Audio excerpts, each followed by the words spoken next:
Welcome to this SeedUSoon tutorial. This video is intended for administrators and will show you how to customize the user interface to match the context of your laboratory. Let's look at what I mean by customizing the user interface. In the user mode, one way a user can create a line is by starting the New Line wizard. As you can see, there are options available in the scroll-down menus.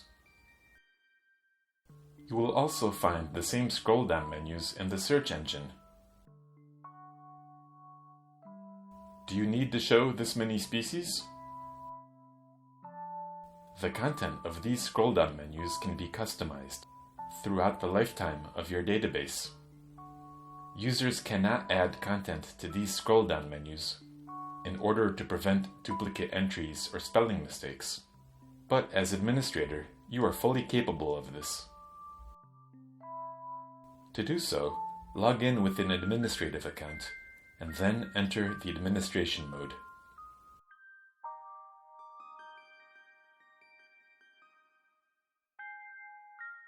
Most of the tabs that you see here are designed to customize specific scroll-down menus. The 9 customizing tabs function with the same basic logic, but some have additional features. We will look at each tab one by one. If your database was created recently, you will only find the default options provided during installation. These entries are provided here as examples, but feel free to edit them. You will notice that there is an Other entry in almost every tab. Do not delete this, since it is very useful to users who want to record a line, but cannot yet find the correct options in the scroll-down menus.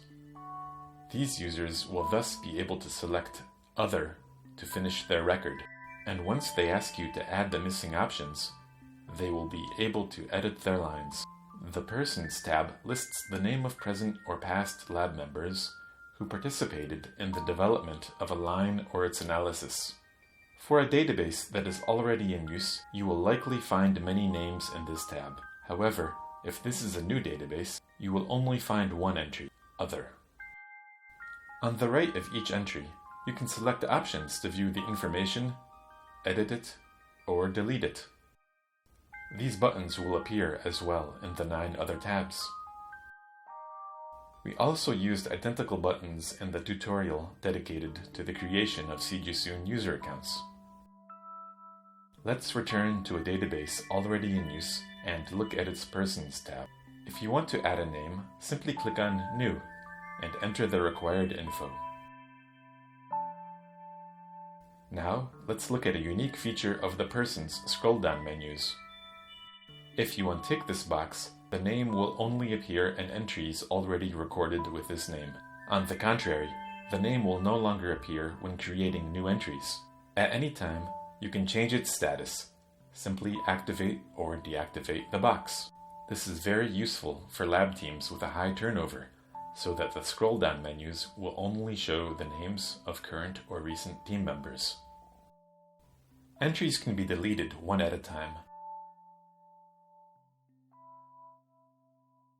or in groups. To delete a group, select several rows by pressing Shift or Control, and then click on Delete Selected Rows.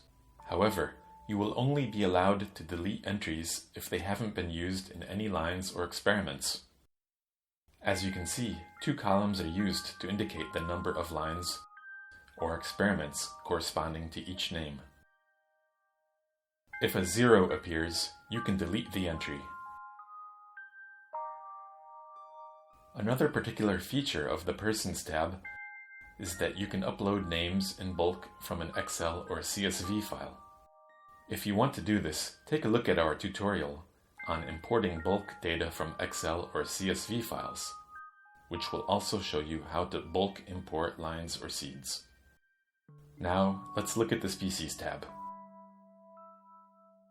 Here, you can enter all of the species used in your lab and delete useless entries. To see how many times an entry has been used, click on Count Number of Lines. For databases containing several hundred lines, this may take some time. As mentioned earlier, you can delete entries only if 0 appears in this column. In addition, species cannot be deleted if their ecotypes are still recorded. First, let's go edit the Ecotypes tab. The Ecotypes tab follows the same exact logic, and you will find the same buttons View, Edit, Delete, New, Delete selected rows, and Count number of lines. There is one difference, however. When creating a new entry, you will first need to select the species corresponding to the new ecotype. This will limit the length of the ecotype's scroll-down menus by restricting it to each species pre-selected by the user. If you do not see the correct species when you try to create an ecotype, you will first need to create it in the Species tab. Before returning to the Species tab, let's delete the unnecessary ecotypes.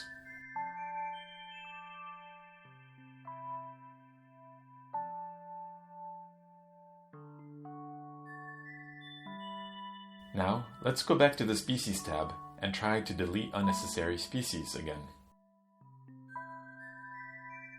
Great, that works. The Mutation Methods tab also contains the same buttons. You will find here general categories of mutations methods, such as CRISPR, EMS, and tDNA. If you try to create a new entry, you will need to select the type of genetic feature. Questions you can ask yourself here include: does your mutagenesis method directly affect the sequence of the endogenous gene, such as with EMS, gamma ray, or CRISPR mutagenesis? Or will it lead to the insertion of a transgene, such as with a tDNA or a transposon? Select the correct category, and then indicate the name of your new mutation method, such as TALEN. The Mutation Method References tab can be used to provide more specific details about mutation methods. This is where you could enter article references or internal protocol identifiers. Again, when making a new entry, you first need to choose the type of genetic feature.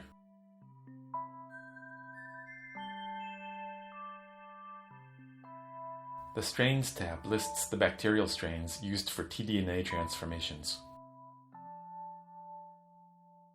The Resistances tab corresponds to the resistance properties acquired by plants after tDNA or transposon insertion. The Organism Classes tab lists 4 categories of risks associated with GMOs, as defined by the European Union. For more information, you can look at the Laboratory Guidelines template provided on our website. The Pathogenicities tab is connected to the Organism Classes tab. Category 1 GMOs are considered non-pathogenic. However, users that record an organism class with a risk category of 2 or above will need to select the category of organism, which can be affected by this GMO. If the GMO could be pathogenic to animals, bacteria, humans, or plants, the user will be able to record this information. You can even be more specific by adding other categories. Great, we're done customizing. Now, if I close the software and restart it, I will see that my scroll-down menus are only populated with my favorite options. Don't forget to restart the software.